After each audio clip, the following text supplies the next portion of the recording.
Today I'm going to share an Instant Pot fail with you all. I'm making chili with beans. It was supposed to be an easy recipe. I sort of failed, but I saved it in the end. By the way, be sure to follow me on Facebook, TikTok, and Instagram. I sure would appreciate it. Here we go. Okay, so let's go over the ingredients. Here I am working with, we'll start here. 2 pounds of lean ground beef, a pack of beefy onion soup mix, 1 tablespoon of mustard, that's yellow mustard. Here I have 3 tablespoons of tomato paste, 1 chipotle pepper that I finely minced in adobo sauce, 2 teaspoons of smoked paprika, 1.5 teaspoons of garlic powder. This is 1 tablespoon of, and I will put the name here on the screen, 1.5 teaspoons of ground cumin, 1/2 teaspoon of black pepper, and 2 tablespoons of chili powder. I will be adding some water, and I have ranch style beans that are going in. That's optional. My family likes it. So here we go.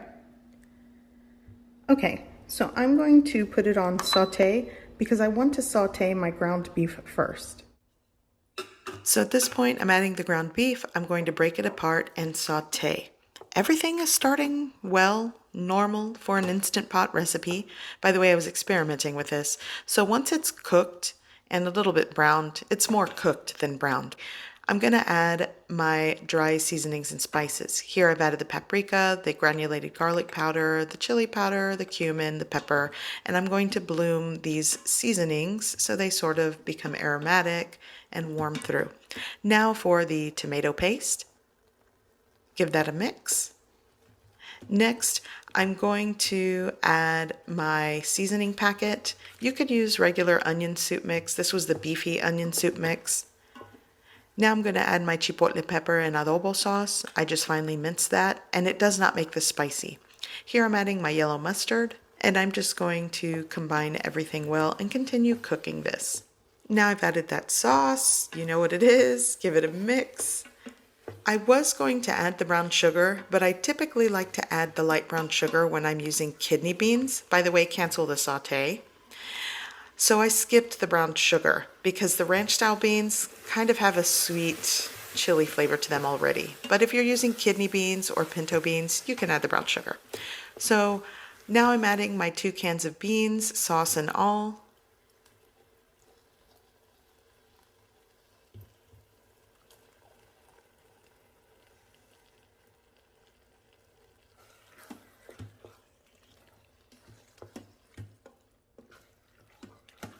Now that the meat and the beans are combined, I'm going to add 1 cup of water.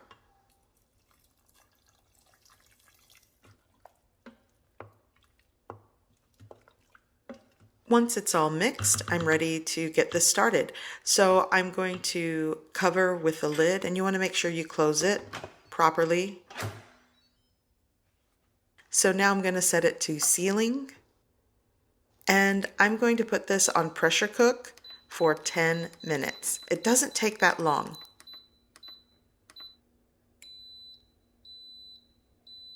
Here's where things get tricky. So I got a burn notification on the Instant Pot. Don't freak out. So all you're going to do is cancel it and carefully vent the Instant Pot to release any built up pressure. You'll see that little silver button next to the venting valve drop down. That indicates that it's safe to open. So it's dropped down. I'm going to carefully open it. So at this point, I don't smell anything burnt, and I see that there's liquid in the Instant Pot. But when I scrape the bottom, there are a little bit of probably beans or meat kind of stuck to the bottom. It wasn't bad. So I'm just sort of picking those things up from the bottom, scraping it, stirring it, and at this point, I probably could have added another cup of water, but I really don't want this to be soupy or watery. I thought 1 cup of water is enough. So I'm going to close it, restart it again, 10 minutes, pressure cook, and back to the drawing board. Here we are with another burn notification. So at this point, people are hungry. The chili is cooked. I cooked the meat. The beans are cooked and heated through. So guess what? I'm just going to try to save this. Actually, nothing stuck to the bottom this time. Sometimes they say it could be the seal ring around the lid, but I checked that, so I'm just going to call it a day and throw in the towel. This is an Instant Pot fail, but the chili is cooked. It is a little too watery. I kind of wanted this to be thick, so I'm going to set the saute button back on and create a cornstarch slurry. Here I have a tablespoon and a half of cornstarch, a tablespoon and a half of water. Give it a mix, and I'm just going to add little by little this cornstarch slurry to my bubbly chili, and it's not really at a rapid boil or anything, but it is simmering. And just give it a mix. And just with half of that, it started to tighten up and thicken. And that's all I wanted. So I probably could have made this on the stovetop.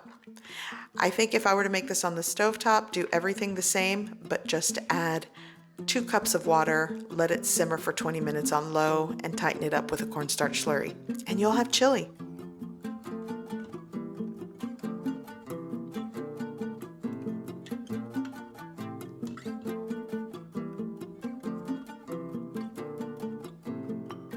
Dinner is ready, everyone's excited.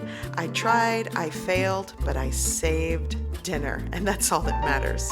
So I'm going to serve a bowl and add garnishes. You can add what you like. This is what I like, and it's so good.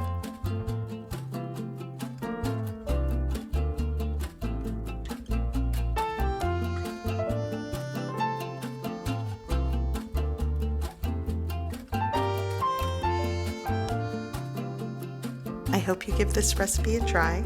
I hope you like it, and thanks for watching.